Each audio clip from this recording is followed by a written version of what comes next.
حضرت امام شافعی رحمۃ اللہ تعالی علیہ جب آپ عراق گئے حضرت ابو حنیفہ رحمۃ اللہ تعالی علیہ کی مزار پہ تو نماز کا وقت ہو گیا. آپ نے نماز پڑھائی تو رفع یدین نہیں کیا اور بآواز بلند قرات کرنی تھی. بسم اللہ بھی اونچی نہیں پڑھی. شوافی کے نزدیک بسم اللہ اونچی پڑھتے ہیں. بسم اللہ الرحمن الرحیم الحمدللہ رب العالمین.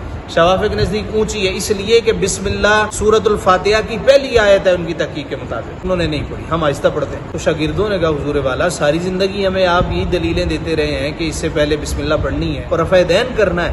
یہاں پہ ہم نے دیکھا ہے آپ نے جماعت کرائی بغیر رفع یدین کے. وہ عمل ٹھیک ہے, یہ ٹھیک ہے. آپ نے فرمایا وہ میری تحقیق ہے رفع یدین اور اونچی آواز سے بسم اللہ. یہ بڑے لوگوں کی بڑی بات. اعلیٰ ظرف لوگ کہنے لگے مجھے شرم آئی, اتنا بڑا امام ہے ابو حنیفہ کہ میں ان کے شاگردوں کا شاگرد ہوں, ان کے سامنے مجھے اپنی تحقیق پہ عمل کرتے شرم آ رہی.